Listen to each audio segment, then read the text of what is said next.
Hello. It is Sunday. So, of course, it is Sunday pub time. How has your Sunday been? How has your weekend been? How was your week? Shout out in the comments so I know you're here and who's here. My week has been slow. I am still between jobs and don't have nearly enough to do at the moment. Jerome is here. Hello, Jerome. Ursa's here. Hello. The loyal regulars.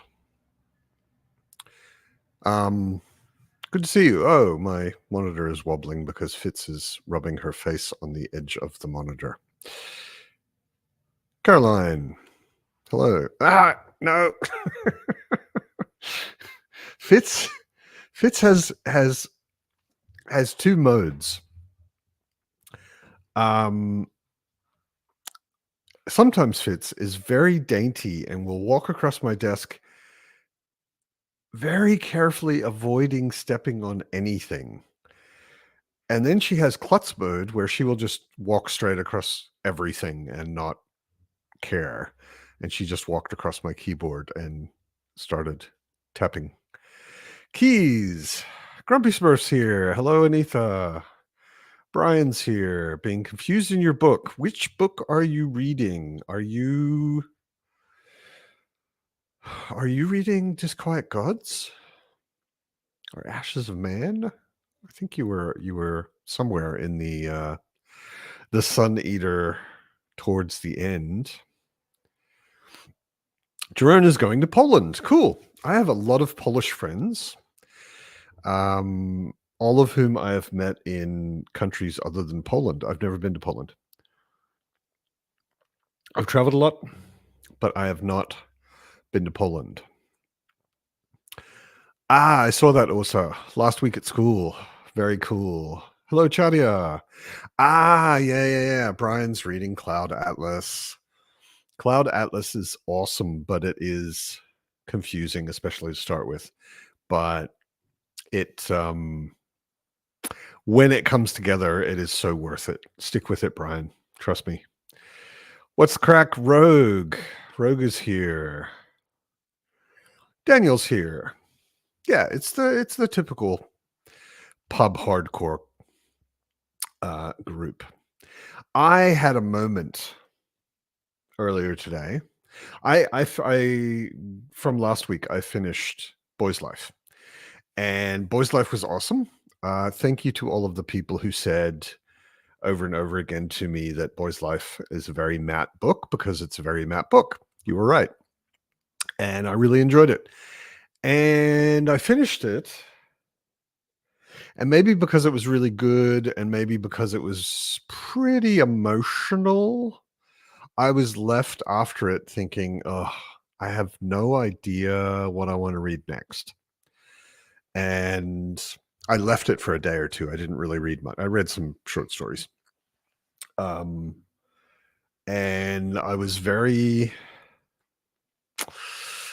up and down on what I wanted to read next. No real clear idea. And then this morning, I watched Jared's channel, The Fantasy Thinker.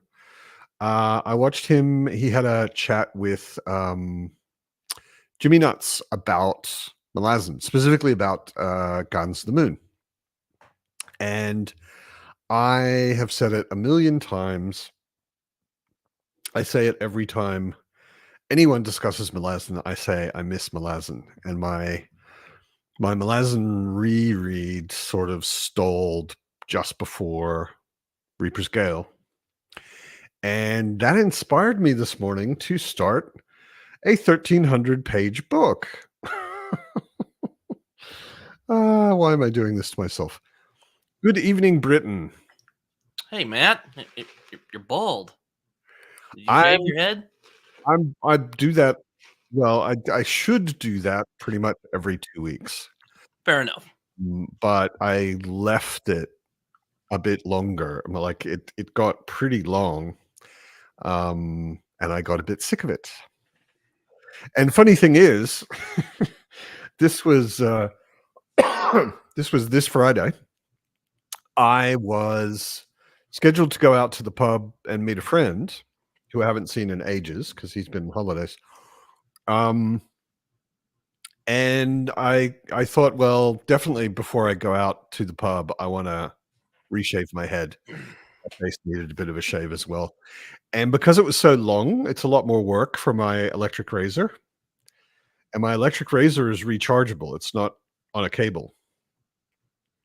So I was about halfway done with it, and my razor just went and just died. Oh no! One half of my head was shaved, and the back half of my head was still, I don't know, 9 millimeters long. Oh, I bet you just love that. Luckily, it charges quickly, and I said to my friend, I may be a little late, and I plugged it in for like 20 minutes and then managed to finish. Shad is here. Thank you, Drone. Yes, Reaper's Gale is awesome. That is true. I was just, I keep missing it. And then this morning I was just like, why am I not just getting back into it? So I did. I'm not very far into it, obviously. Like 2%. It's literally almost 1,300 pages. It's 1,280 pages. You could kill someone with this book easily. But yeah, it's really good. Fitz appearance briefly. I think in 2025 I finally might get over myself and give Malazan a shot. But we'll see. Yeah, I mean, it's probably get a ton of views when I put out that video discussing it. Yeah, it's weird. Malazan has a really weird place, I find, in fantasy literature, in that it's really well known and it has a really hardcore fan base, but it's nowhere near as popular as Stormlight. Like, if you started putting out Stormlight videos, then you get a lot of views. That's how you get views.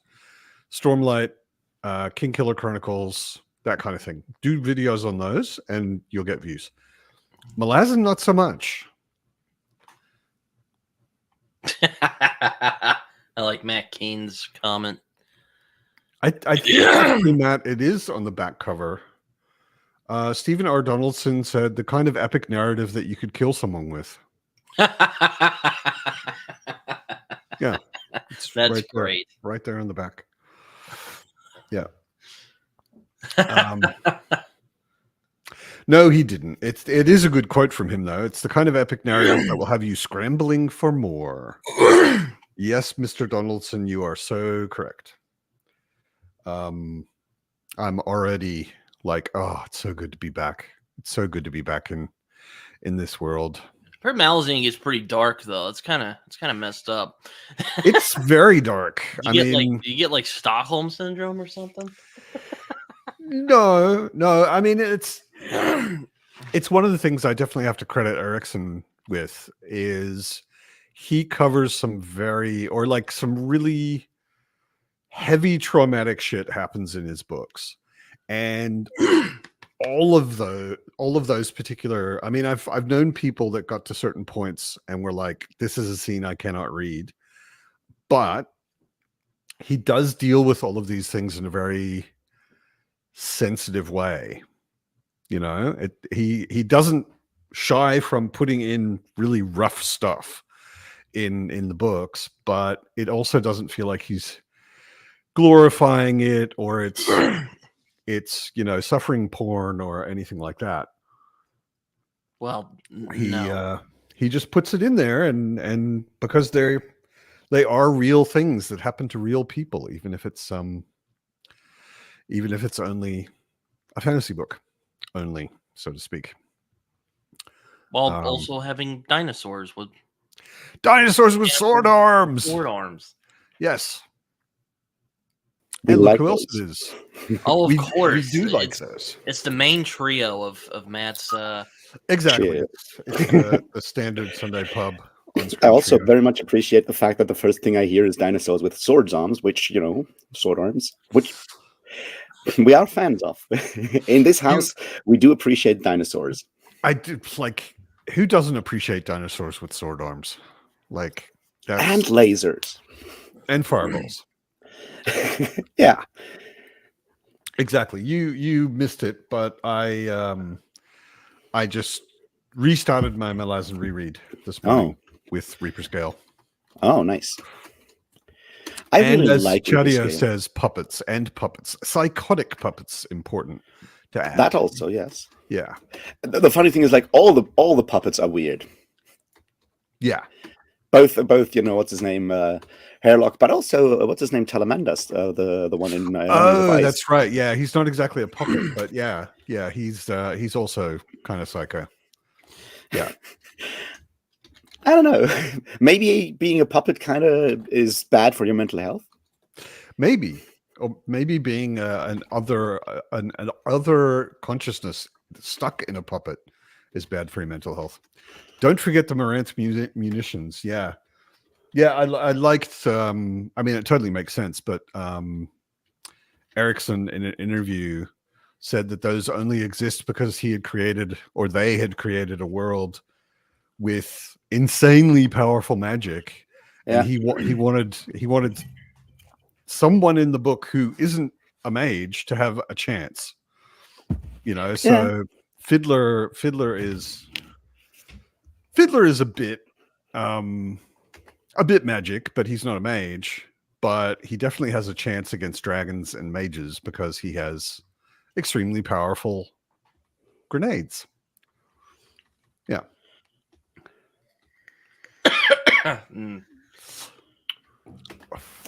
Daniel's got an arc of the crimes of Rooker Flynn, which I've never heard of. AR with him. He wrote that's the new AR. Oh, that's an AR with him. Okay, I know AR. I know Andy, but I don't know the crimes of Rooker Flynn. Yeah, I read Legend of Blackjack. It was a lot of fun. I really enjoyed that book. I've heard that. Me too. I've heard that. Thornall, you may appreciate this. Like, who here has listened to the 10 Very Big Books podcast? I have not. Oh, you should. It's fun. It's basically one guy who's read Malazan convinces all his friends to read it as well. Well, convincing 3 friends of his to do a buddy read, and they do one episode for every half book, I think, or something like that, and discuss it. And one of them has never read fantasy before, and she's hilarious. She's awesome. And then at the end of every book, they do an episode with Steven Erickson. Yeah. And discuss the book with him. And what a start. It's really cool. And when it started getting into when the story starts getting into like hardcore Kachain Shamal stuff, the guy one of them is the guy who does the audio and the editing and everything. Yeah. And he did a little jingle, which sounds like it's from a Queen song. It's like Kachain Shamal. Isn't that from like the Flash Gordon song from the Flash Gordon soundtrack? I think. Yeah, exactly. I mean, it sounds like something that would fit totally into a Queen song. And that little jingle, and like whenever somebody in the podcast says Kachain Shamal, he sticks that little jingle in. Nice. And it's even when I'm reading the books now, when I read the words Kachain Shamal, I hear that in my head. I think reading Malazan as your first fantasy ever is, I think, a very good approach. That's pretty great. Yeah. No. Hear me out, Britton. I think it works really well because the way Malazan deconstructs a lot of fantasy in its method, like a lot of people that have read a lot of other epic fantasy like Wheel of Time, Brandon Sanderson stuff, they're used to reading big books, but they expect to read Malazan in the same way, and that's where a lot of like frustration, I think, comes from. Whereas if you have never read fantasy, you don't have any preconceptions that kind of grind up against the reality of the Malazan Book of the Fallen, so it might just be easier to go. that way. Also, I think if you're someone who maybe Let's be hasn't read fantasy but has read a lot of maybe more complicated contemporary fiction, Yeah. you know, like there are a lot of things structure-wise and style-wise that are done in Malazan, which are weird for fantasy, but they're not at all weird for a lot of contemporary fiction. Yeah. No, I just think it's kind of funny, you know. It's like starting. It's like your first superhero comic being like Watchmen. You're like, what? Okay. There's a lot of. I mean, it's a great way. I mean, you can read it on its own and it's fine, but like, there's a lot of context to it. Also, that is exactly what I was trying to remember. Yeah, it's from ABBA. It's the "Take a Chance on Me" song by ABBA. There's a bit of that, and he's done it to sound like that bit of that song. Ka-ching-cha-ma. Yeah, it's hilarious.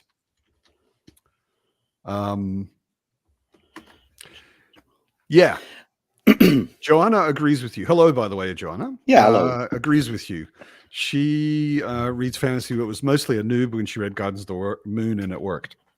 Yeah. I think like the Malazan Book of the Fallen, because of the way it's been portrayed and the way its fan base, or at least parts of the fan base, act on social media, which is not great. Anti-social media kind of has like detrimental effects, because people have all these weird ideas about reading the Malazan Book of the Fallen, and not having preconceptions is so helpful. It's similar to Book of the New Sun. I recently watched like a booktuber. I keep forgetting which one, talking about the Book of the New Sun, how he was scared to start it, and but you don't have to. It's like when I read Book of the New Sun, I didn't know what I was getting into. I just my flatmate had borrowed it from the library and he was reading. It's like, man, you got to read this. It's got this awesome sword, and I'm like, yeah, but I read a book about an awesome sword. I'm into awesome swords. It's sometimes hard to just let go. If that makes sense.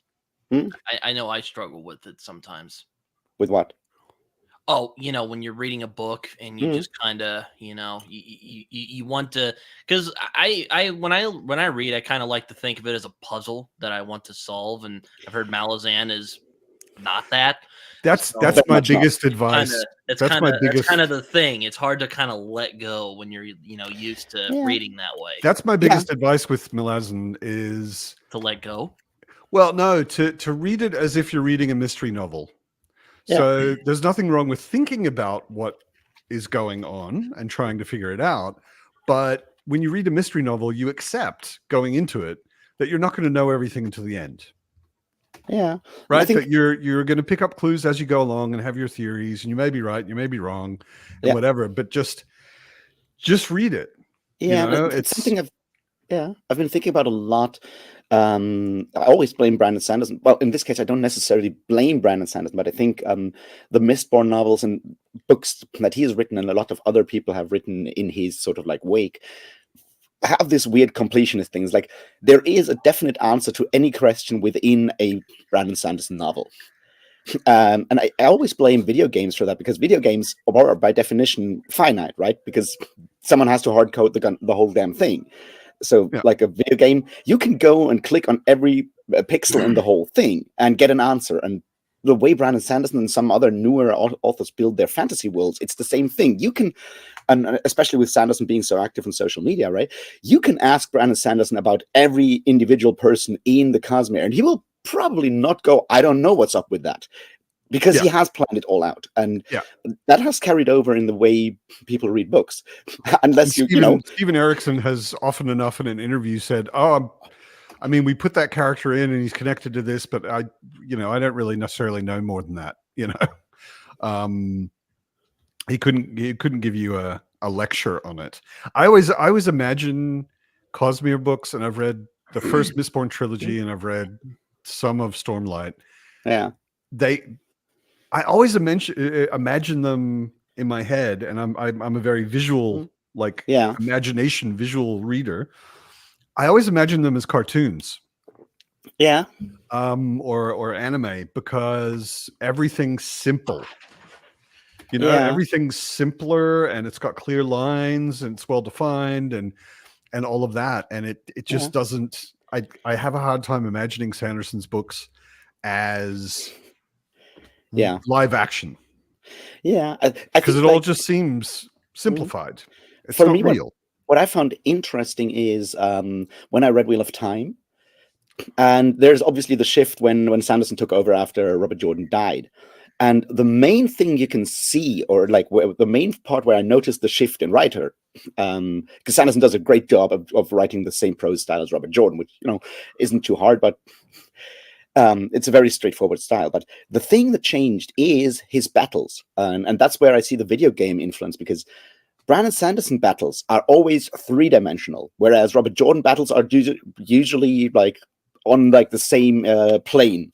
Whereas with Sanderson, people jump around from place to place, and there's like the buildings are laid out where someone can like walk up to an indoor balcony and jump down, and he does like 3-dimensional combat, and I think that's something that video games have. Video games from the 90s onwards, obviously not like 80s video games where that wasn't it totally really a thing, changed like, at one point. I mean, and that has changed. Yeah, and that has changed perception and in a lot of ways. And when you read Mistborn, the whole thing with like burning the metals and jumping around from like I don't know, light pole to light pole and stuff like that is also like very much this 3-dimensional combat. It feels like something that you can play in like a either like third person or first person shooter action game. Mistborn totally felt. I mean, partially because of the world. Like when I was reading Mistborn, I was constantly thinking of Dishonored, which is a video game, because it's got a similar-ish.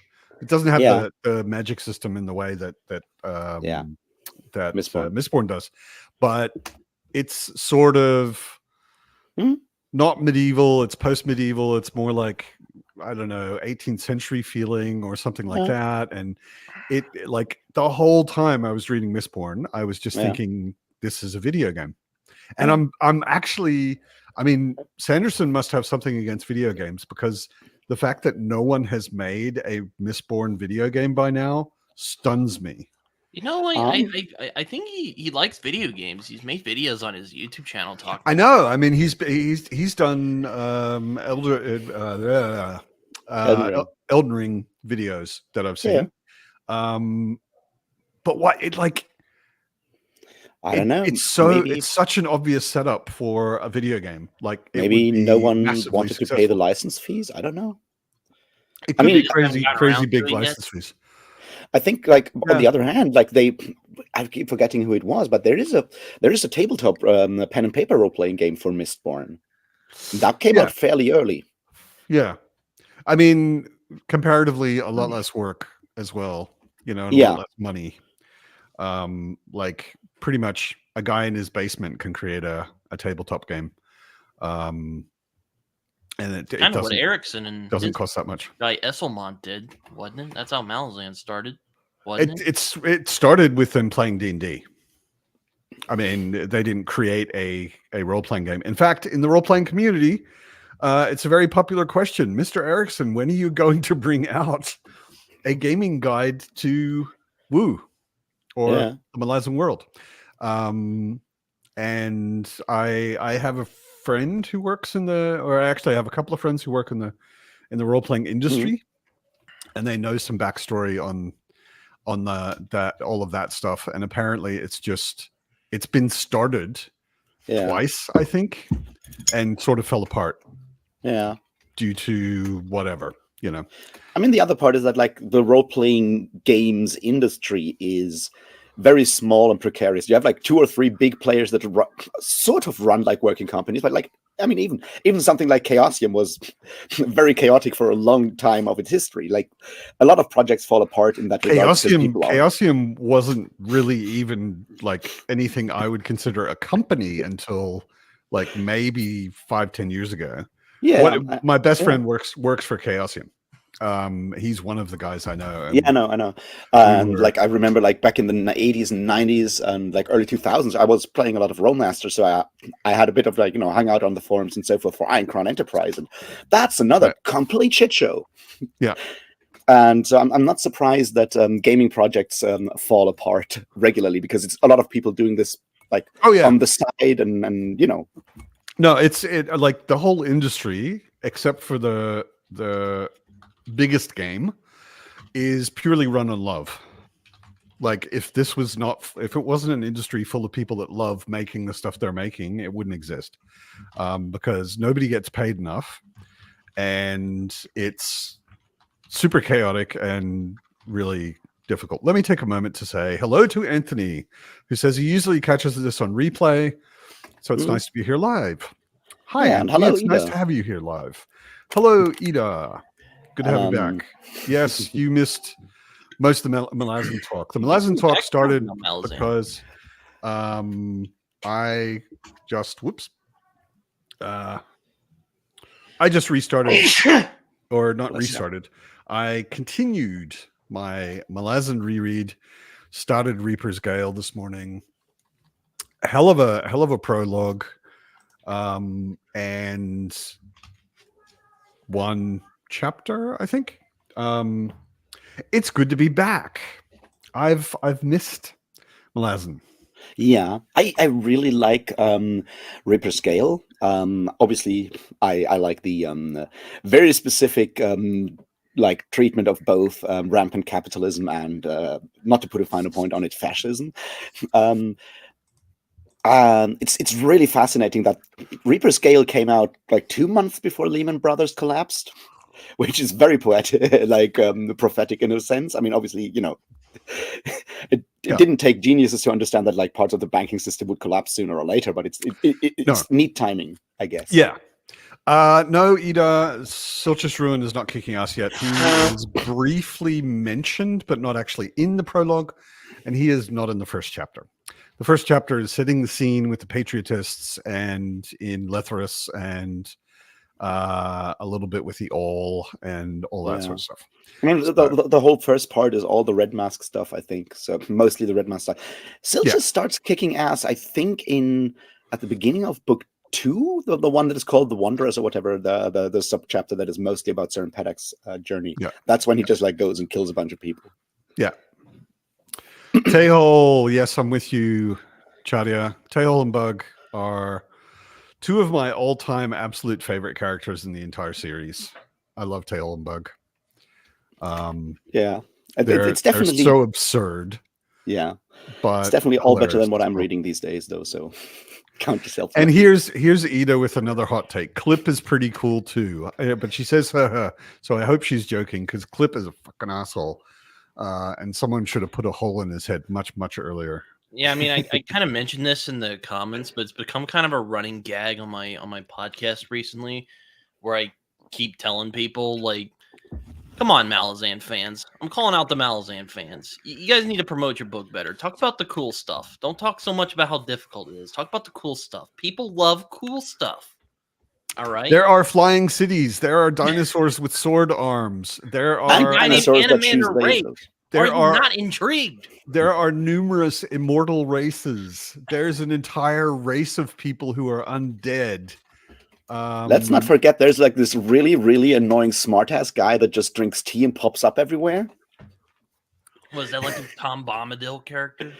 Oh no, Gothos is nothing like Tom Bombadil. He's talking about Gothos. Yeah, no, you're thinking of Krupp. And Krupp does not drink tea; he eats pastries, and he doesn't pop up Krupp everywhere. Is he just Tom Bombadil character. Oh wait, no, he doesn't like Tolkien, doesn't he? No, the Tom Bombadil Krupp connection, I think, comes from Darko, who said, no, it was Carlos from StoryTube. He said Krupp is like a Moroccan Tom Bombadil. Wait, doesn't Erickson not like Tolkien, or I know he's not inspired by him, but no, I think his connection is he's annoyed by Tolkien because for a long time every interviewer asked him about like Tolkien's influence on Malazan, and he's like, no, fuck you. I read like Conan and Fritz Leiber and stuff like that. That's where my influence comes from, and not from Tolkien. So I think it's more like this weird sort of like annoyance that everyone, whenever you write a big fantasy book, people ask you about Tolkien. It's like, well, there's other sources out there. Well, see, this is I love Joanna. She's one of my favorite people on BookTube, and we run a Discord together. But she doesn't like Krupp, which I always think of Captain Underpants when I hear Krupp. It's almost a reason to not talk to her anymore, but not quite. I think the crop thing. That's the other thing that's cool. Magical Oh, orcs. we can freeze your ass. We can freeze you. Not only freeze your ass off, but their magic creates ice, and Yeah. anything in the ice is not only frozen; it's frozen in time. Oh my Yes. god. He just went Yes. nuts with the imagination, didn't he? He just was like, It's so over the top. I mean, there and it never falls apart. Like there Yeah. were so many points where I hit something and I'm like, dude, this is so bizarrely epic. What the fuck are you doing? Yeah. But it doesn't fall apart. It hangs together. The world feels like it could be a real thing. You know, Yeah. it's amazing.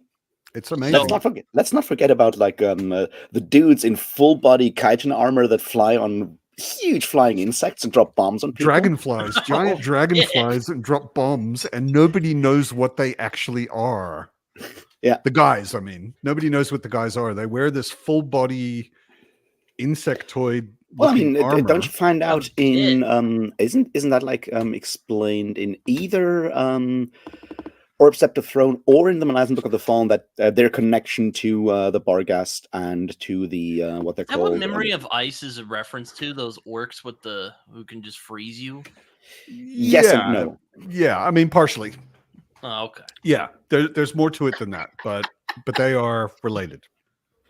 I But really yeah. like. So I gotta support Joanna here for a moment. Like, Krupp can be incredibly annoying, which makes Krupp in Orb Scepter Throne so funny because that's when Krupp is written by Cam Asselmond and not by Steven Erikson, who played Krupp. So you get someone else's perspective, and suddenly Krupp is a massive dickhead in a lot of ways, and he's dirty and annoying, and everyone is just pissed off by him all the time. And it's so funny to see that other perspective in that regard.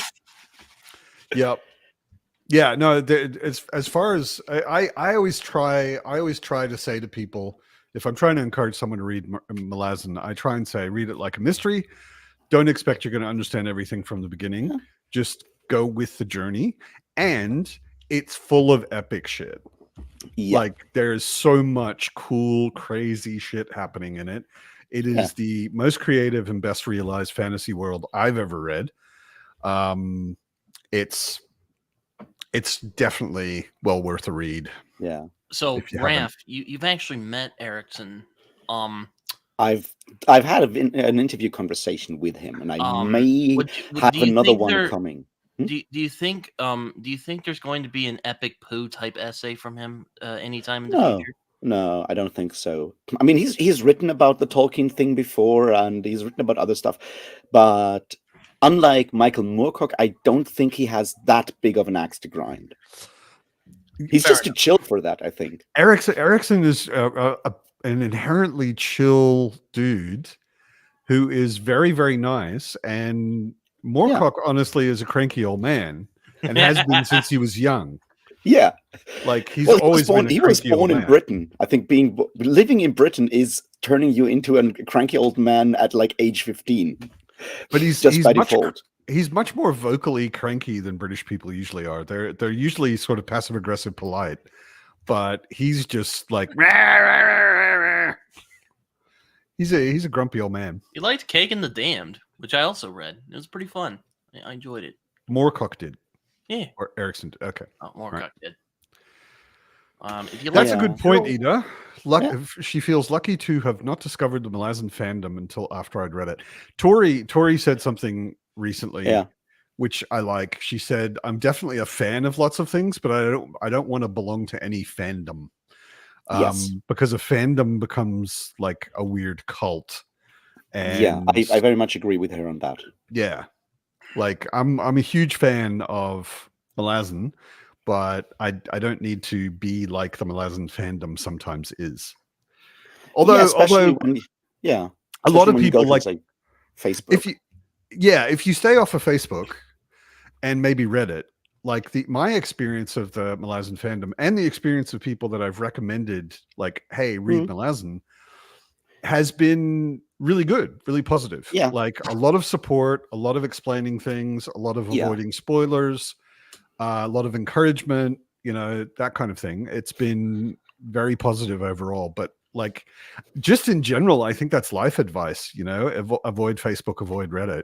Like Yeah. It's not bad advice. It's just in No, general. definitely, and I very much agree with Tori on that whole fandom thing. I'm like, I read like a couple of books last year on fandom studies and the dynamics in fan studies. So that has reinforced my my views on the matter. It's that was in preparation for the Sanderstorm video that is still going to come at some point. Promise. Okay. I actually met some Mormons at my. Well, talking about your projects, Raph. I met some Mormons at my college, and it made me want to read Paradise Lost again. I actually think it's better biblical fan fiction than the Book of Mormon. Yeah, trust me. Biblical fan fiction. It is. It is. Sure. It very much is, and yes, I have read both the Book of Mormon and Paradise Lost, and I mean the main thing is that John Milton is a far superior writer to Joseph Smith. Yeah, or obviously to Mormon and Moroni, who are the guys. I still can't get over the fact that like the second big prophet in the Book of Mormon is called Moroni, and I'm like, did you think that through, Joseph? Did you? I tried years ago to get a free copy of the Book of Mormon because Elder Bob and Elder George, whoever they were, came to my door, and I was running a Buddhist center at the time, and I was like, "Do you guys really want to talk about religion with me?" I don't know if you do. I don't think you do. Look, I would be super happy to read your book, because they said, here, take a copy of the Book of Mormon and we'll come back to discuss it with you. I was like, how about you give me a copy of the Book of Mormon and never come back? That'd be fine. But I'm interested to read the book, but I don't really want to argue with two teenagers about religion, right? Yeah, that's kind of the problem. Yeah.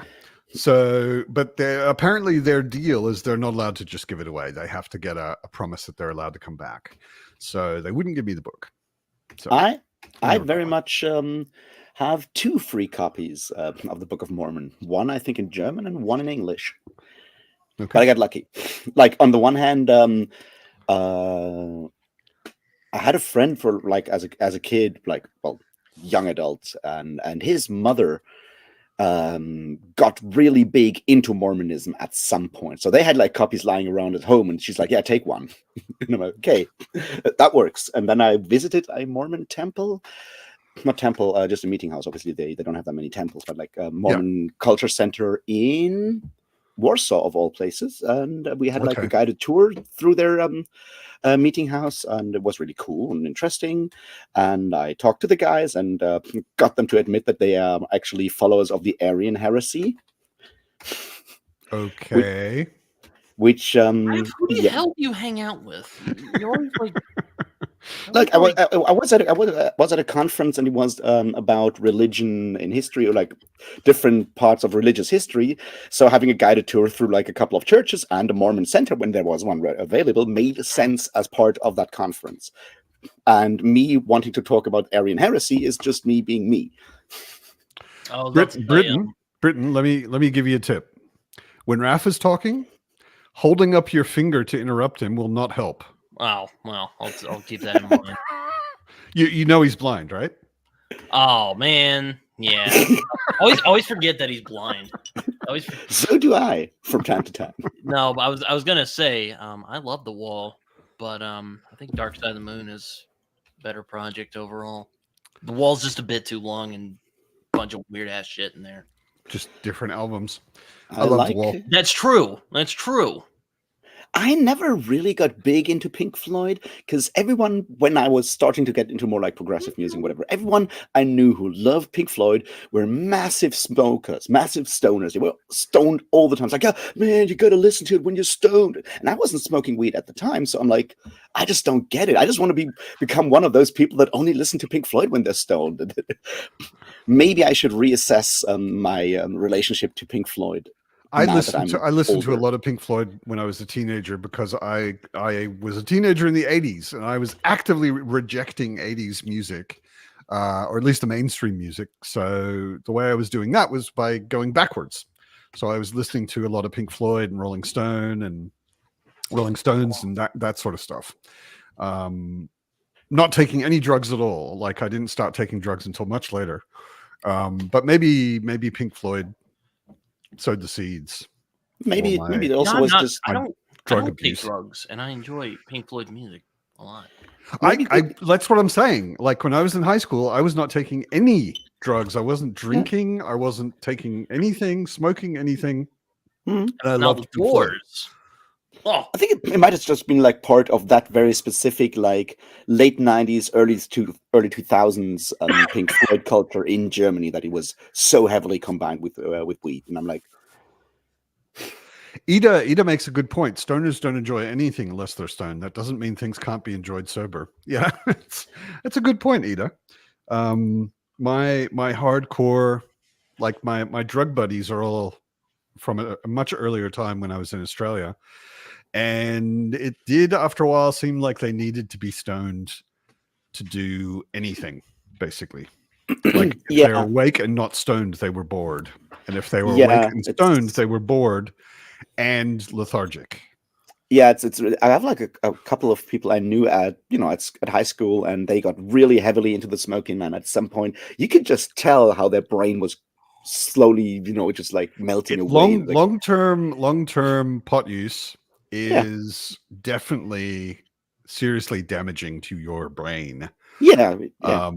Like I have watched that happen to it. Luckily, I started meditating before I got too heavily into anything. I took everything for a while, for about 2 years, pretty much everything I could get my hands on, and then I started meditating, and I was like, "Damn it, the drugs, they interfere with my meditation."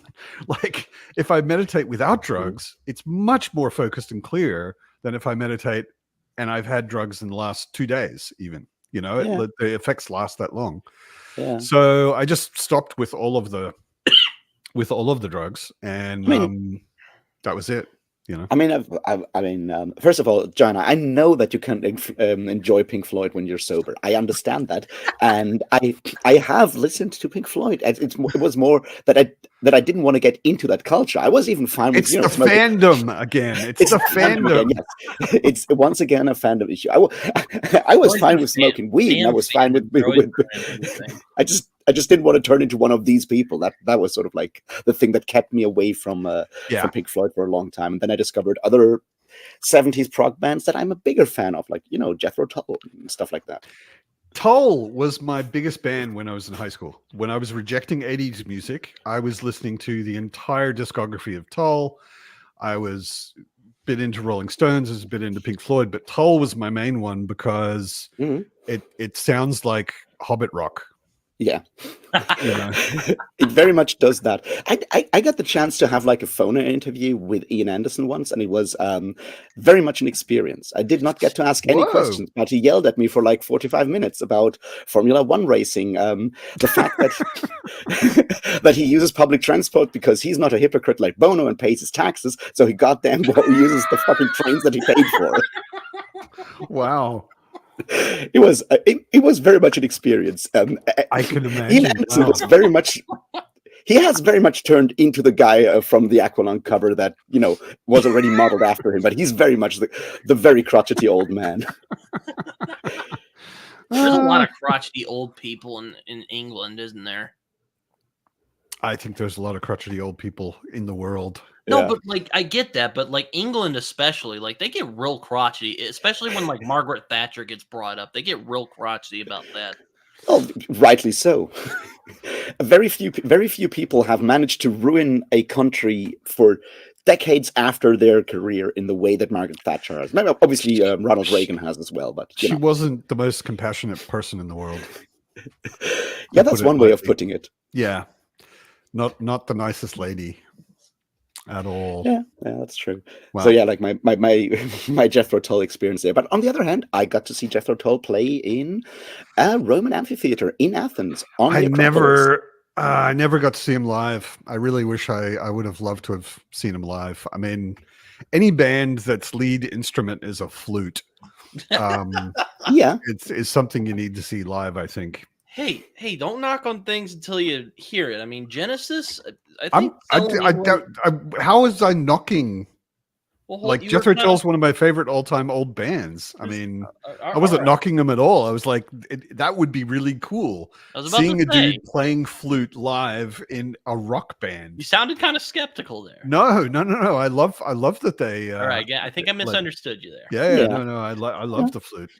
No, I mean, but, a lot of bands that I've liked throughout the years, like had, I don't know, violins in a rock band. I love, or saxophone, which isn't too common, or pots and pans. Southern Culture on the Skids is a band. They have a stage persona of being like mountain hillbillies, like American mountain rednecks or something.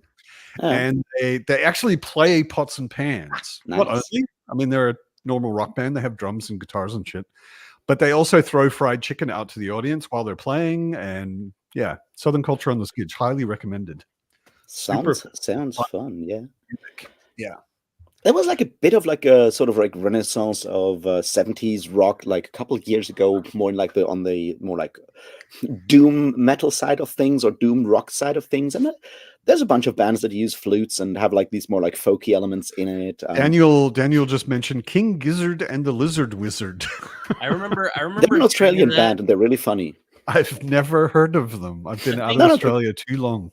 I think Michael Shannon was on Amoeba once, and he mentioned that band. I'm like, I gotta hear that band. That's such a weird ass name. That's an awesome name. Yeah, King Gizzard and the Lizard was. It does actually now that I read it a couple of times, sounds very much like they would be an Australian band.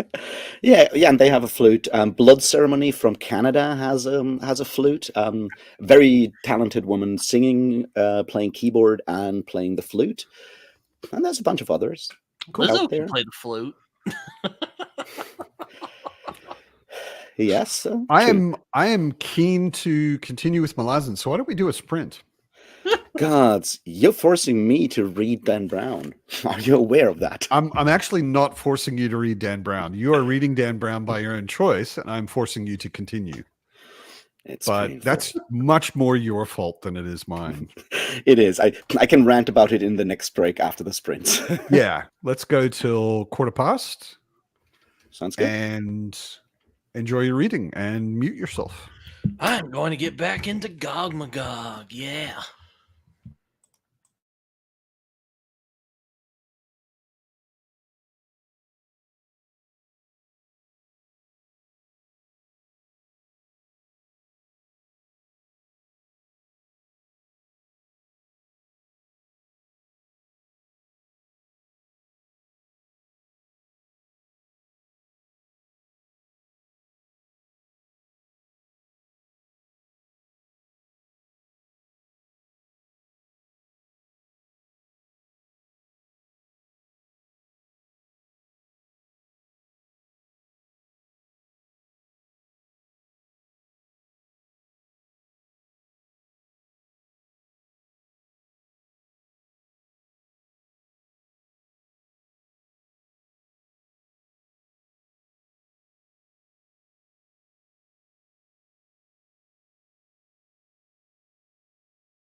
Hello.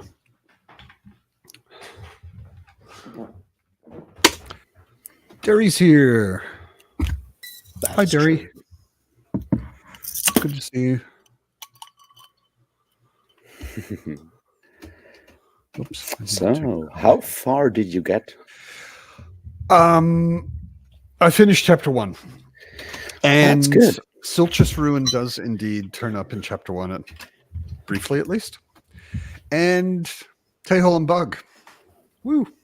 I love Tehol and Bug. That is true. I say it all the time, so if I keep saying it, it will eventually be untrue, but I don't think Erikson gets enough credit for humor. He is a remarkably good humorous writer. Yeah. And Britain's back. Sorry, the internet got a little weird, so I had to bounce off. Fair enough. No, all good. I did not return to Dan Brown because I'm recovering from a heavy metal festival that I was at yesterday and on Friday. Because metal. Again, Yeah. you can use the excuse because metal. And that's that explains so much about my life. It's kind of scary. Exactly. Instead, I did in fact read part of Richard Hofstadter's Anti-Intellectualism in American Life. Okay. Which is far more conducive to my mental health than reading Dan Brown is. Yeah. I'm constantly impressed how your intellectual curiosity drives you to read things you actually really don't want to read. Yeah. I mean, I'm obviously, like, all the things I do are sort of powered by me getting angry at something, and that forces me to read stuff that I think is bad, because I have this weird urge to change the world by telling people they should stop reading bad books. Right. And then you keep reading bad books. Well, someone has to. But I think like the main has to. I think the main thing with Dan Brown that I find interesting is how bad it is and how that ever got past like an editor. Like, I'm rereading the first one, Angels and Demons. That's all about the Illuminati, and not being an expert on the Illuminati, but having read at least some Shane Wilson and some other stuff, I find it interesting what he does. But there's a scene in there where they talk about the Illuminati, and Langdon, the so-called Harvard professor, mentions that the Catholic Church called them shaitan, and the shaitan, yes, it's an Islamic word. The church decided to use Islam because they thought it was a dirty language. And I'm like, Islam is not a language, motherfucker. It's true. And that got past an editor. We're not talking about a self-published book, Hate Creed on Amazon. We're talking about like a major, like Doubleday or Simon & Schuster level of publishing. Yeah. That got past an editor. Yeah. So what am I supposed to take from this? Like, either the editor is really bad at doing the job, or Dan Brown wanted it explicitly in that way, which dovetails with the fact that like the main assassin dude is all the Islamophobic stereotypes you can think of, and does not, inspire confidence in Dan Brown as a writer, at least in his political views. But may explain why he got so big after 2001. Yeah. Yeah. I mean, having only read the Da Vinci Code, which wasn't good, but I mean, it was kind of a page turner mystery where if you stop expecting anything to make too much sense and be too logical, then it was fine, whatever. But I was really surprised that it was so big. I was just like, this is why is everyone so into this book? I mean, people do seem to be just inherently, even if they're not totally over the edge conspiracy nut jobs, like, people love a good conspiracy, and tricky, weird connections between things. I mean, I have very little patience for conspiracy crap, and I like good conspiracies and fiction.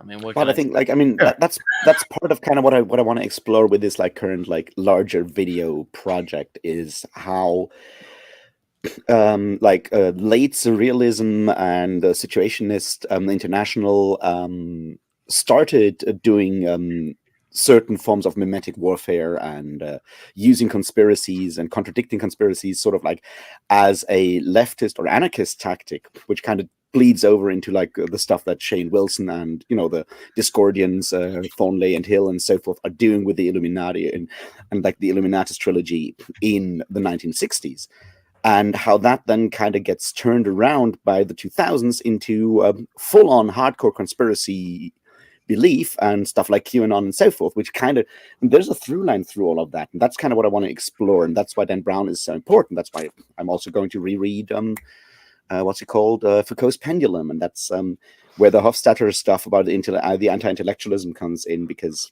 he also wrote The Paranoid Style in American Politics, which I think is one of the most important short political essays of the last century. Like, that unfortunately explains way too much.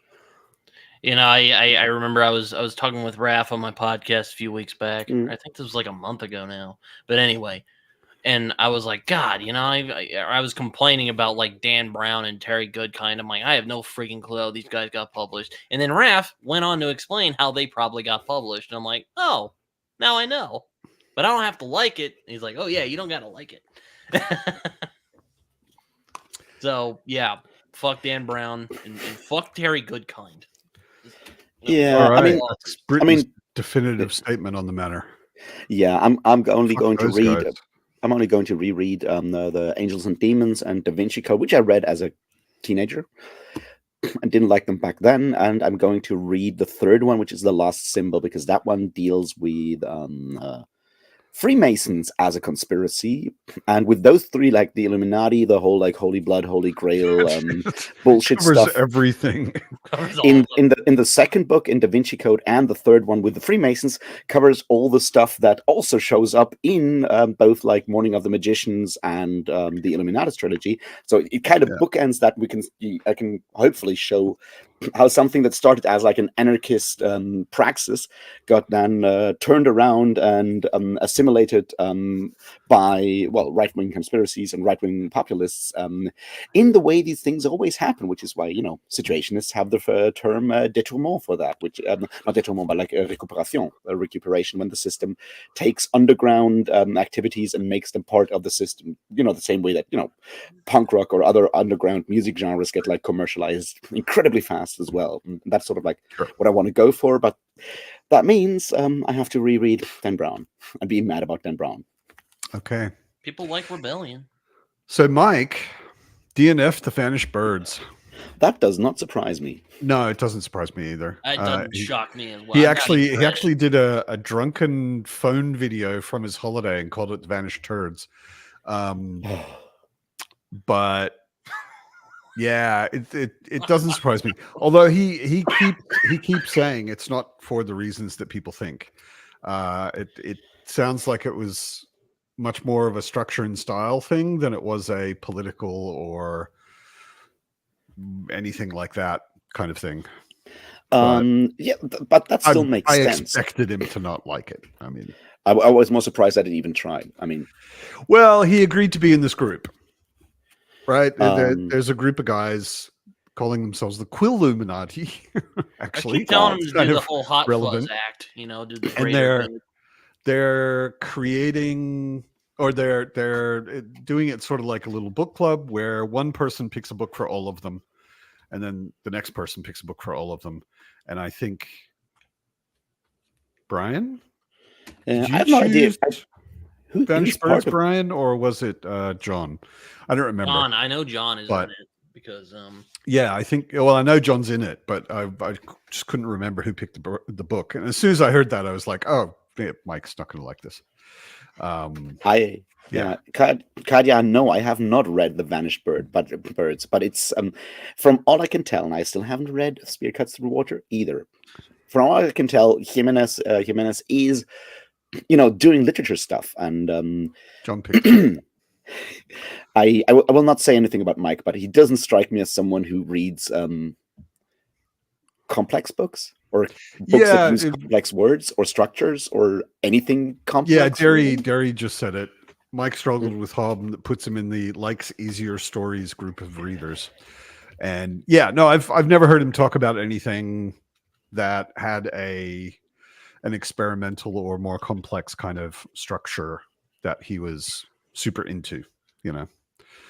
That's fine. I mean, you know, people like reading different things. Yeah, totally. And Tornal, I assume you mean the Illuminatus trilogy by Robert Shane Wilson. I highly recommend you read that if you're up for something that was part of Operation Mindfuck. Which is literally what it's called. Did you read Philip K. Dick for that reading? No, I reread Philip K. Dick's The Man in the High Castle last week for my weird alternate history sidetracking that I got into when I read. That's a good one. That's a good one. That's a good one to read for alternate history. Oh yeah. I mean, I got like I read Cahokia Jazz by Francis Spufford, which came out last year and is still on track to maybe win 1 or 2 awards this year, and it's a really good book. Like Piranesi. What? Or not John. I think Mike would like Piranesi though. It's pretty straightforward. Nah. You don't think so? Nah, Piranesi is waffling way too much for Mike. Yeah, I think so. I mean, I would expect, like, Piranesi, you don't know what the fuck's going on for like half the book. Yeah. And you have to just roll with it because it's really weird and it's not explained, and you know, eventually you get some sense out of it. But I mean, I love it. Yeah. I loved the book. I love books that do sort of experimental things with. I mean, you like Malazan structure. Malazan is actually pretty straightforward, honestly. No, I know. I'm just teasing you. It's really like the structure of Malazan. Like if you've read A Song of Ice and Fire, the structure of Malazan isn't bizarre. Like there's nothing bizarre about it. I think the world is a lot more interesting. Just my personal taste in secondary worlds. But the structure is basically the same in a way. I mean, not the larger overarching sort of umbrella structure, but the chapter to chapter structure. Yeah, it jumps around different characters all the time in vastly different places, and things sort of intersect at times and whatever. Although, like George R. Martin focuses each chapter on one. Chapter is. I mean, Malazan chapters usually have like one main sort of focus character, but they jump into like the heads of other characters. Yeah, but if you've read some, like, you know, really vaguely, it's a Song of Ice and Fire kind of structure with lots of different characters and all that kind of stuff. It's Song of Ice and Fire, but written in the style that Joe Abercrombie writes his battles when he jumps like from one guy's head to the next, basically. Yeah. At least there's a little space between the paragraphs when Erikson changes from one group or character group to another. I just started Gog Magog, which I think, Raph, you've read, right? I've read Gog Magog and I really enjoyed it. It's a lot of fun. Raph reading Gog Magog. It's fun. It's pretty fucking weird though. It reminds me a lot of Perdido Street Station, just with the tone a little bit. It's a very British book. Though it's not not as dark. British book. Street Station. There's lots of tea. No, but it has it is basically set in so far. It's got a lot of colorful insults. I gotta say that it has that, which is one thing that makes it British, because British people can swear like very few other people. I do agree. It is very British. I mean, also it is very much. I mean, I don't know how far you're in, but you can read the whole thing as an allegory on what's on Britain in a lot of ways, and there's callbacks to what's his name, John Dee and stuff like that. So there is a very, very British vibe to all of it in that regard. But it's also like weird in, you know, doing fascinatingly unique fantasy things. In that regard, I think it feels a bit China Mieville style to me. A friend of mine wrote a role-playing game based on John Dee. The Language of the Angels. Isn't it? No. What's it called again? I've never actually played it. I have a copy to support a friend, but I've never played it. What's it called? I always the think Desanction. The Desanction. Okay. I always think of Sandman when I hear John Dee, because, you know, Dr. Destiny, the guy who gets the ruby. Yeah. And basically mind rapes the diner people. Yes. Very messy scene. Poor diner people. Derry is struggling with the spear. brain can't hold on to it. Yeah, no, I understand that. It's a, in a way, it's a vague book. Like just the style makes it very, not vague. Vague's makes it sound negative, but a lot of the stuff in it feels a little bit nebulous, which is a lot of what I liked about it. It makes it feel very mythological or like an old folk tale or something like that. But it doesn't feel very concrete, and I can imagine that it's hard to hang on to if you've got a brain like Derry's. Yeah, and I have to agree with Derry. Australians are incredibly good at cursing as well. Fuckstain, yes, absolutely. I had one of my best friends in Australia used to invent his own insult names, and they became sort of normal for our group of people. And then I always forgot that like other people had never heard these things before. And then you say it in front of somebody else and they're like, what? Yeah. But yeah, in Australia, like the standard way of like greeting your friends is already pretty rude. So if that's sort of your baseline, then you go up from there. Definitely a lot of good swearing in Australia. I miss it. I miss being around a lot of Australians regularly. I don't know. It's like my experience with Australians is like I trust them with my life up to a degree, but I'd never trust, at least the kind of Australians I know, I'd never trust them with my property. Okay, I understand what you mean. Yeah, and that's probably sensible. Yeah. Yeah, this is a good story. Like those Australian friends, like they all lived in London for a while and worked in bars, like basically everyone from Australia. Australians do, yeah. And they were at a party of one of their mates, and I know the guys. And he had an open fireplace in his apartment. And during that party, as happens, a chair got broken. And he's like, yeah, no worries, just like chuck it in the fireplace. I'll burn it tomorrow, and it's all good. Because it was a wooden chair. And then he passed out, as happens at those kind of parties. And when he woke up the next morning, he had no chairs and a big pile of ash in his fireplace. Yeah. So this is like part one of the story. So he called the other guys, like, fuck did you do? And they're like, well, sorry, we're going to fix it. So two of my friends got drunk and just like ran through London and stole chairs from different street bars. And showed up with like 10 different chairs they stole from different cafes and bars. Yeah, that sounds like a pretty Australian story. Yeah, that explains Australians to me. The most legendary parties I've been to, and I mean, it's all dry and desolate over there in Australia. No wonder they're all pissed off. Nowhere that people live is dry and desolate, basically. Mm. Like, you're not in the middle of Sydney thinking, oh man, I hope I don't get killed by dingoes and crocs. Well, no, I get that. I'm not a yokel.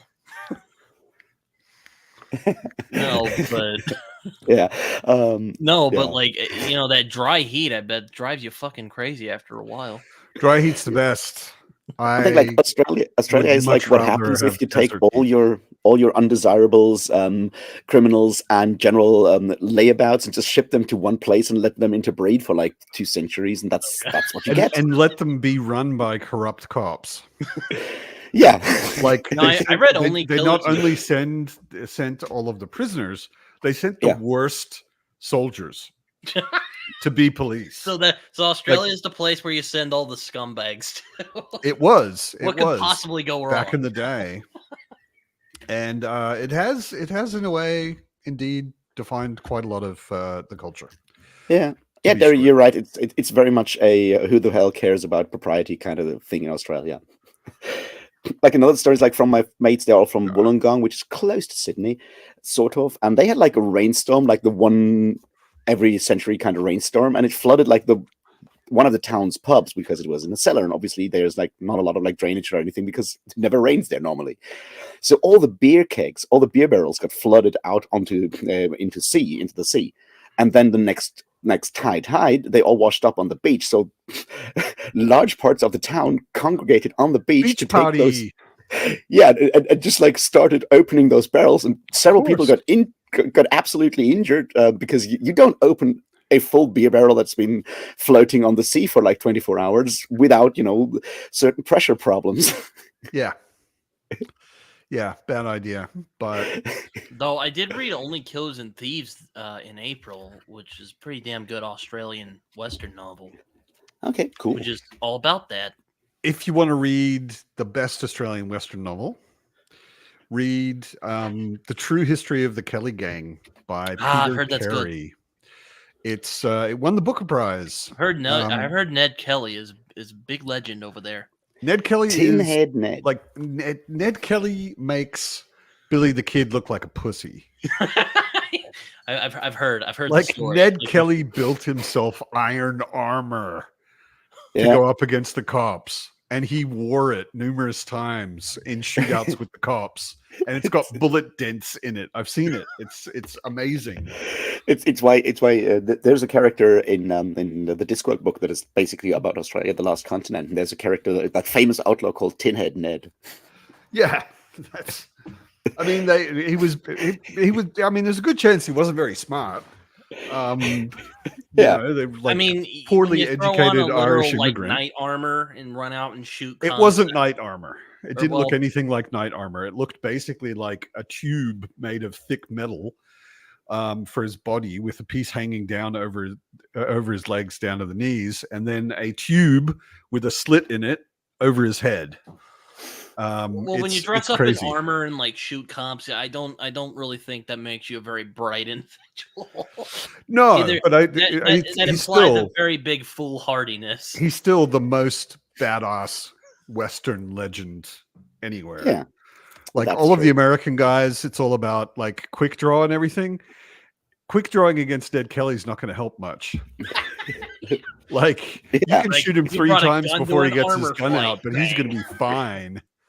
Ned What Kelly you was need to absolute keep badass. what you need to keep that guy down is really big magnets. Yeah, exactly. If you had a super magnet, he'd be screwed. Yeah. Yeah. No, Ned Kelly was absolutely legendary. And we went to, like, when I was in school, it was one of the things that you do, school field trips, and we went to the towns where he robbed, and I think we went to the town where he got hanged, and they've got a little museum there. I mean, of course, if you're running around in iron armor shooting cops, you do eventually get hanged. Wait, didn't he get shot? I thought he got shot and killed. No, he was No, you get hanged. yeah. Oh, But that's like the other part. Like Australians are very, very proud of their outlaws. Well, like I said, it's defined a lot of the culture. It's like where Australia Yeah. comes from. I won't say it's where we come from because I wasn't born in Australia, but Yeah. it's a lot of where Australia comes from. Was all of these? I mean, actually, a lot of the people sent to Australia, like when I was in high school, we had to research Mm. our family history in Australia, specifically in Australia, which for Yeah. me, I did something else because I didn't have a family in Australia. But my best friend, Duncan, found out that his great-great-grandfather or whoever stole a left shoe and was sent to Australia for it. Yeah, it was way more like One a poverty shoe. crime than anything else. Well, and it was also just that, like, this was a time where all of the prisons in England were full, and they were Yeah. actually putting ships, anchoring ships in the middle of the Thames, The good old prison and hulk.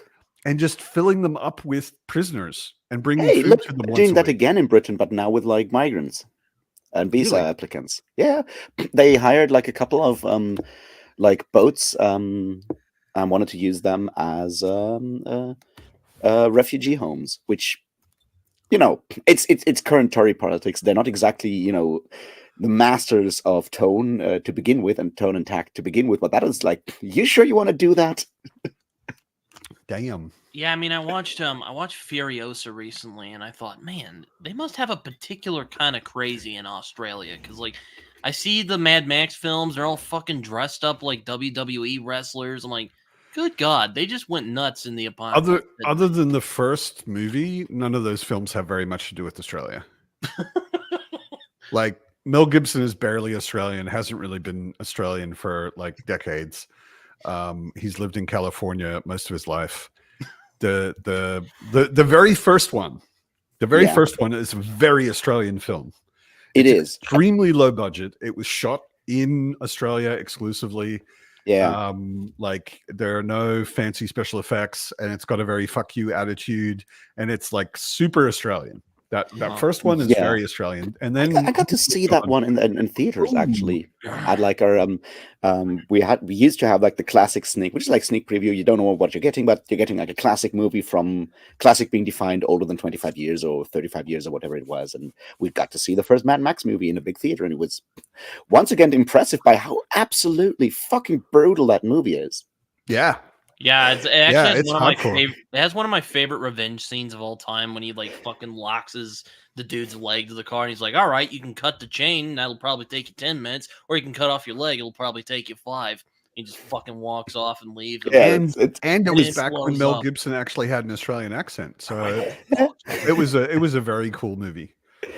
Yeah, definitely. The last of the V8 Holden interceptors, like, which doesn't mean anything to like anyone outside of Australia, but Holden used to be the only Australian car company.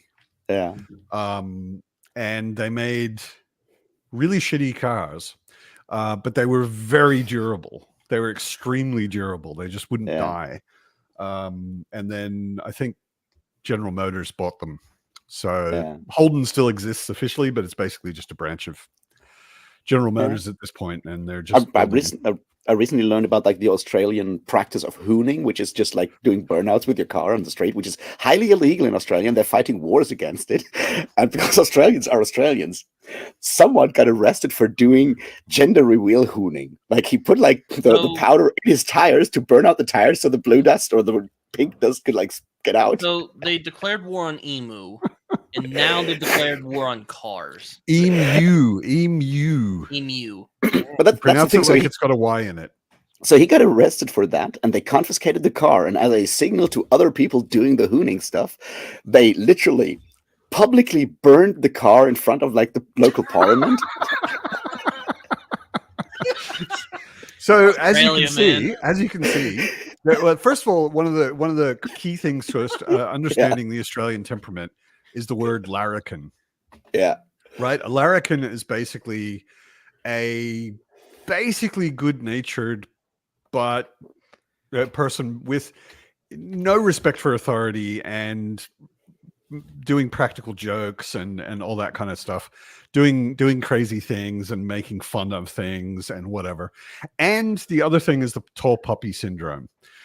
So like you imagine a field of puppies and you see one sticking up way above the other ones, you want to cut it off. Right, and bring it down so that everything is at the same level. So Australians have a larrikin idolation sort of tendency, but also a tendency to pull down or want to pull down anybody who rises above. Yeah, and those two things combined are pretty bizarre. But yeah, you constantly see people who just like, because somebody said they couldn't, they will do a crazy thing. Yeah. Hi, Evie. Evie woke up from a nap. I had a nap today. It's nice having a nap. I slept in a very windy tent because it was very stormy at that festival. Uh-oh. It's on a hilltop, which makes like there's always wind passing over, and it was relatively cold and windy, and Poppies, not puppies. Nobody is cutting down puppies. Poppies, the flower. No, but puppies. like the Tall Poppy Syndrome is also a an album titled by a Norwegian prog metal band called Leprous. I mean, that's the first time I encountered the term. Australia declared war on a bird, and they and lost. I mean, you can't get crazier than that. They're pretty. Matt, you lived in Australia. That's pretty fucking insane. Well, Australia also built a fence all the way through the middle of the country from north to south. Yes. To stop the rabbits spreading west because some idiot European brought rabbits over. into an ecosystem where they have no predators. Yeah. And they just did what rabbits do. They bred like crazy and Didn't started. they also try to actually fight them with like introducing like anthrax or something like that on the rabbits? I think They were also tried that. doing some sort of a gene manipulation thing, or I mean, I don't remember, but it is basically solved now. I just don't remember exactly what happened. But yeah, I mean, Britain. Just to be fair, emus are fucking terrifying. Yeah. I'm not saying emus- they're not. I've never seen you actually stand up like your full body, but you don't look like you're a super tall guy. I'm not. An emu is taller than you. Seriously. Oh like no, you standing up, an emu is taller than you. They're Yeah, bigger they're like than ostriches in that regard. Yeah, they're huge. bigger than ostriches, and they have big orange red terrifying looking eyes and what looks like a steel beak. It's like this sort of black shiny sharp looking beak. I've been chased by emus and I ran. You don't fuck with emus. Yeah, they're huge. But you talked about the fence thing before, right? There's this like the that like Australian memoir by the Rabbit-proof fence. Yeah. What? Yeah. By the Aboriginal lady. I forget her name as well. Yeah. Those eyes are freaky for sure. The rabbit-proof fence is pretty amazing. Yeah. Also very depressing from what I can tell. Yeah, well, it's documenting some really horrific parts of Australia's history. Brian from Belltube is asking, did Cloud Atlas take me a while to read? Feel like you've been. He feels like he's been reading forever and not even halfway through it. I don't remember it taking forever to read. It's not a very big book. It's not too short though. It's like 500 pages, something like that. Yeah, I just started a 1,300 page book. So as far as I'm concerned, Cloud Atlas is a novella. Yeah, true. Yeah, I don't remember it taking that long. I remember it taking a while to get into it. That it was odd, certainly to start with. It was not the typical straightforward kind of book, and it wasn't just a super simple read. But I remember there was a point where it clicked, and I was like, "Oh my god, yes, yeah!" And the second half, I don't know if it reads faster, but the middle is where you realize what the structure of the book is. Right, because it's got an advancing. It's basically short stories that are connected that are going into the future. When you get to the middle of the book, it's short stories that are connected that are going from the future back to the present, to the past, or back to the past. I mean, present. Yeah. And it's a great book. I mean, I loved it. But I still have to read it. It's one of those books that I have in my Audible library and that I have not yet read, but I'm very, very positive that I will, in fact, very much enjoy it. From all I can tell, it's the kind of book that I enjoy. Derry has the info. They introduced with the rabbits. They introduced myxomatosis that caused insanity in their organs to pretty much melt. Jeez. Yeah. Then it threatened to cross over into other animals. Solutions like that never work long term, so they had to go old school and pay for pelts. So people are just killing lots of them. Yeah, I mean, it sounds like paying Australians to kill rabbits sounds like one of those things that will absolutely work until someone comes up with the idea of starting rabbit farms to get even more money. Which it's probably I'm sure it's already happened. It's already happened. Can you eat emus? Yes. Are they tasty? Of course you can. I never have. I have had an emu egg omelet, but I have not had emu meat. But I imagine it tastes like gamey, probably really gamey. That's what Derry says. And I think I've read it. I've eaten it before. It's technically still sort of chickenish, but it more so. Also, Christopher, I'm very happy that you did in fact start right at the beginning with Discworld and are not doing the let's start with guards that everyone does, because I think publication order does in fact add to the experience. I'm so basic. I started with guards and I'm very happy about it because I'm really enjoying the City Watch. And yeah. then I Like, think don't get me wrong. after the City Watch, I'm probably going to go to Mort. 10% on Memories of Ice. You have a banger of a book ahead of you. Memories of Ice is one of my absolute favorite Malazan books. Maybe my very favorite. Hello, Nico. Nico, my real life friend, is back.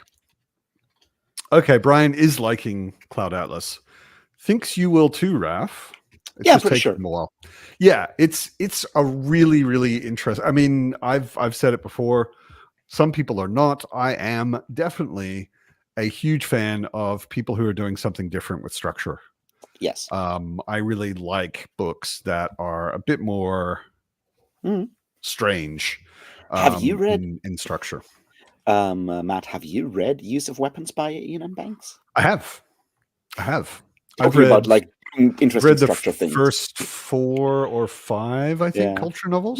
It's Okay. been a while. It's been Yeah. a while. I don't have super clear memories. I just reread it last week, so I'm still back on the whole, like, once again when you talked about Cloud Atlas and the structure, because Use of Weapons has this weird structure where the chapters are interlaced, and one goes backwards in time and the other one goes forwards in time. Yeah. It is strange, but I like it. Jerome says Boom Clocks was also good. I have that on my list.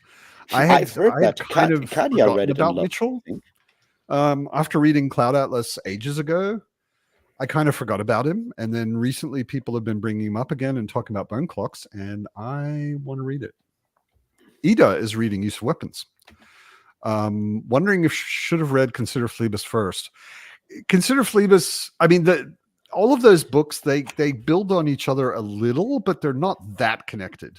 No, they're It's sort not of an ongoing story. They're thematically connected, but they're all very different. Yeah. I personally really enjoy Consider Phlebas. A lot of people don't like it that much and go like, "Nah, you got to start with Player of Games." And I'm like, "No, you don't have to." I think they complement each other. I liked Consider Phlebas. I liked Use of Weapons. Player of Games I thought was better than both of them, but I wouldn't say you have to start with Player of Games. No, but Ida, I would say Use of Weapons is confusing because of the structure, not because you haven't read Consider Phlebas. Right? Yes. The structure is odd. And until you figure out and get used to that structure, like Raf said, some of the chapters are going forwards and some are going backwards. You can tell because the ones with like Latin numerals go backwards in time. The ones with Arabic numerals go forwards in time. That's how you can tell. But like Banks doesn't explain the culture ever, really. It's more like clues that you pick up on, so it's not necessarily... You get bits and pieces. Like there's, at the beginning of Player of Games, I think the first chapter is a party, and that party explained more about the culture to me than anything else. Just that one chapter. I think it's the first chapter of Player of Games. There's a party and there's a guy outside who's creating a world, and there's AI robots, and there's all sorts of clues essentially demonstrating what the culture is. And I mean they do sort of reference stuff. For example, in Use of Weapons, at some point the ship gets explains that they that I think one of the ships is demilitarized, de-weaponized, which it was still like a warship during the Idirian War, which kind of is the backdrop setting for Consider Phlebas. But Consider Phlebas is interesting, I think, because it's a culture novel, but the main character, main point of view is from someone who's fighting against the culture and not part of the culture. So it kind of starts from the outside. They're all basically, though, Ida, they're all basically standalones. Yeah, they do add and build on each other in a way. Like you learn more and more about the culture, but the characters are totally different. The stuff going on is totally different. Each of them is a sort of a self-contained story. There are different characters. Are there recurring characters? Sometimes, but very few. Like some of the drones, and also some of the spaceships. Not super significantly. Like it's not recurring as in important in the story, other than the primary story. There is the short story, The State of the Art, which is part of the State of the Art, which is the short story collection, or novella collection, is told as a first-person narrative by Deseret Sma, the female sort of main protagonist, one of the main protagonists of Use of Weapons. But it's very but much basically most yeah. of the culture stories are totally different characters. Yeah. Maybe with small cameos by characters from earlier books, but yeah. If I would say, if for some reason, Ida, you decide to DNF Use of Weapons, I would try Player of Games, because Player of Games is the novel that almost everybody who's read culture says they loved and agrees is kind of the best.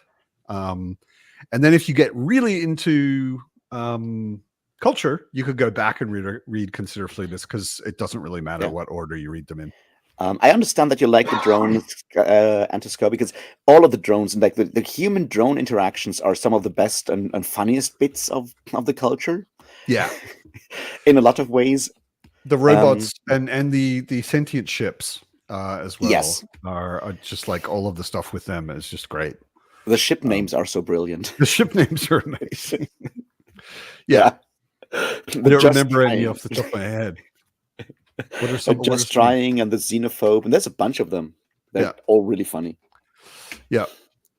The contact unit gunship diplomacy. Yeah, right. Jimmy has been pushing Mitchell pretty hard, which is good. Bone Clocks, I keep hearing, is great. Chadia says Ghost Written was also really good.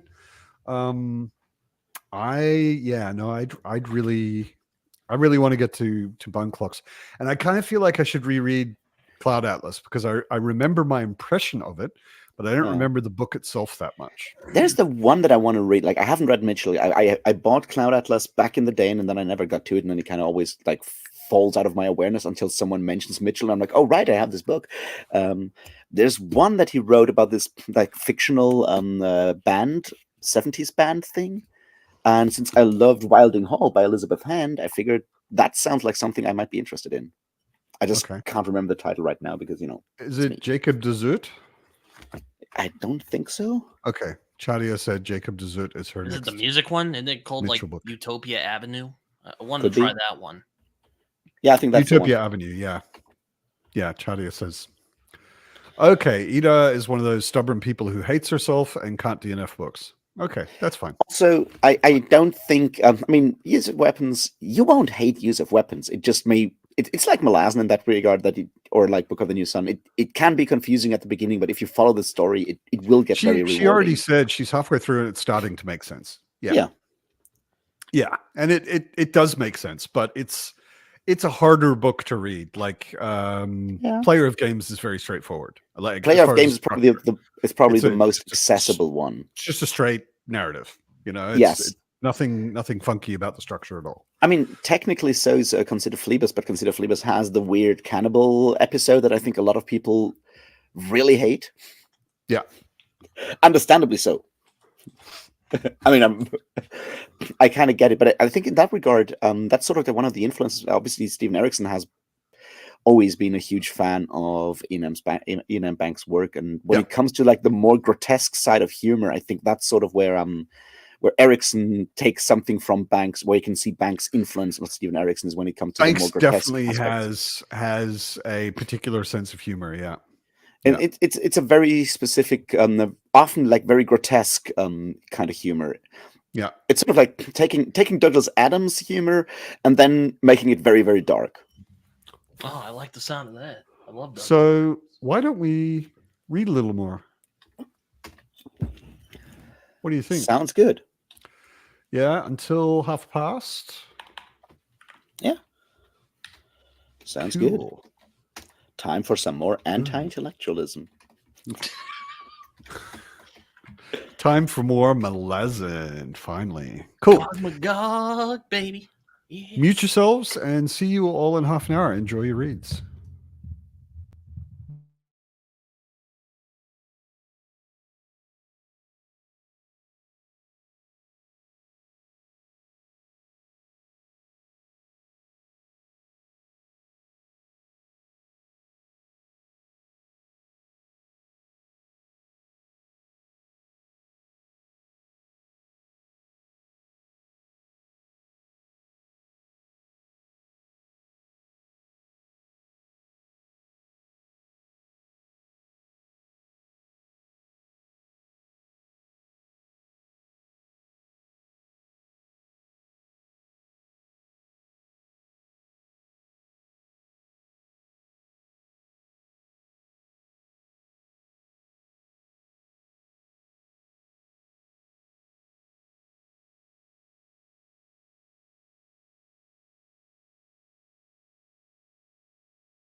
Hello.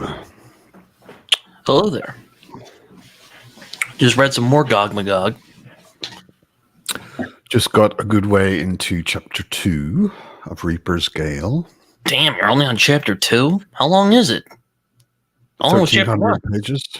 No, I mean, like, how many pages was like chapter 1? Chapter 1 was 70. Jesus Christ. No, 35 pages. Oh, I think okay, the not bad. prologue is longer. Yeah, the prologue is 40. Yeah, that's a long prologue. All right.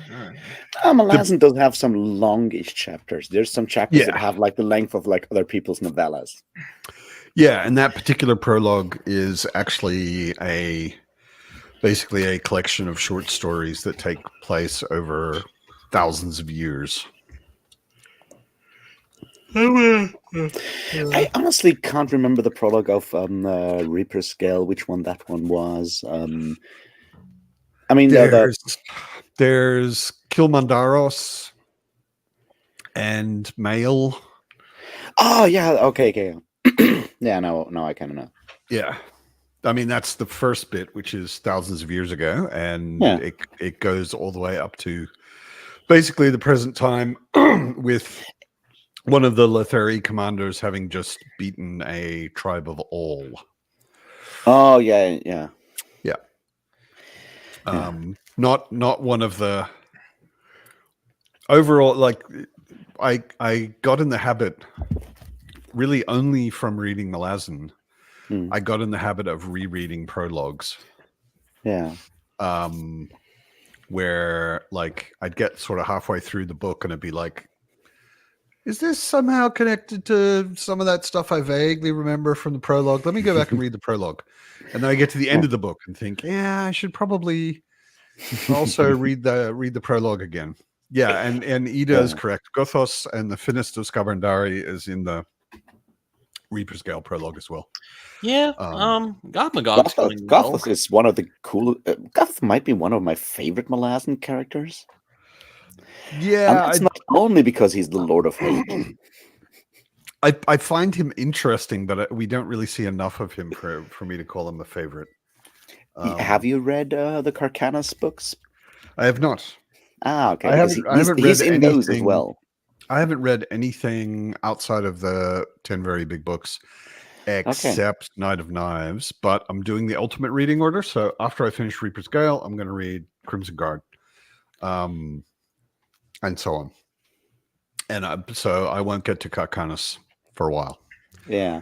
No, I like Gothos in the Malazan Book of the Fallen. He's kind of the guy that just like pops up randomly on street sides and drinks tea and is annoying, and I like that. Yeah. And the fact that he wrote his Gothos Folly, which I don't think is ever completed, which is like a multi-volume suicide note that never ends because he obviously never kills himself. So he just keeps writing his suicide note. Yeah, no, he's definitely cool. I like it when any of the Jagat appear because I just find it. The Jagat, for those who don't know, are on the surface they're orcs.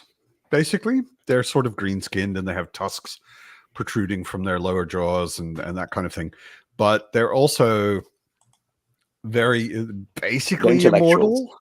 They're immortal nerd orcs. Yeah, they're immortal nerd orcs with extremely powerful magic. Yeah. That can freeze your ass off. Yeah. Yeah, and freeze time. Yeah. The Jagat are very cool.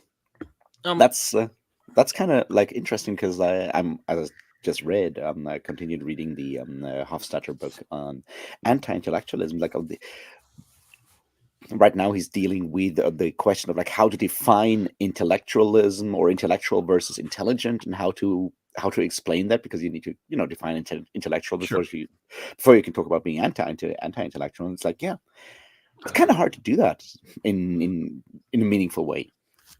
Gog Magog's going well, though I have some kind of quibbles with the pacing. The pacing is kind of chaotic, if that makes sense. Gog Magog? Okay. A little bit, yeah. It's What do just you mean like, by chaotic? Like it just kind of moves really fast, and I'm just kind of like, okay, this is kind of weird, but I'll keep going with it. But it's It's a fun. very fast-paced story. It's like you have this riverboat captain who's a bit of a general, like washed up, kind of fucked up person, and she stopped being a riverboat. She's basically just like living out her last days on this port city and being drunk all day and everything. And she gets hired to carry to bring two people up the river to the city that is totally not London. And then weird things happen because this book is already like full of weird stuff, and it's this weird like sort of like steampunkish, like also almost diesel punkish kind of thing, because like the boat she has, the riverboat, is like an actual like things words It's got a motor. It's got a motor, yeah. It's got like a diesel or like general fuel motor. It's Right. it's got that, and But it also goes through the body of a dead dragon, so there's that. it does remind me though of just the ambience of Perdido Street Yeah. Station. Yeah. It's not quite as grim as that story is. It's not as grim, but like the willingness to sort of mix modern or like industrial very coded kind of surreal. imagery That's a good word for with it. fantasy imagery, I think, is like the main thing, where you have like you have like motors and stuff, and then it's fantasy and people are doing spells, but then kind of goes back to like barbed wire and stuff, and they talk about the war, which is very much totally not World War II, and we don't go to talk about like V2 rockets at Mhm. all. Yeah, that's another thing. I can't really like. I'm like, is this steampunk? Is this like a World War? Is this like an alternate like World War II or something? Like, what is this? It's kind of weird. Guys, I think I am going to call it.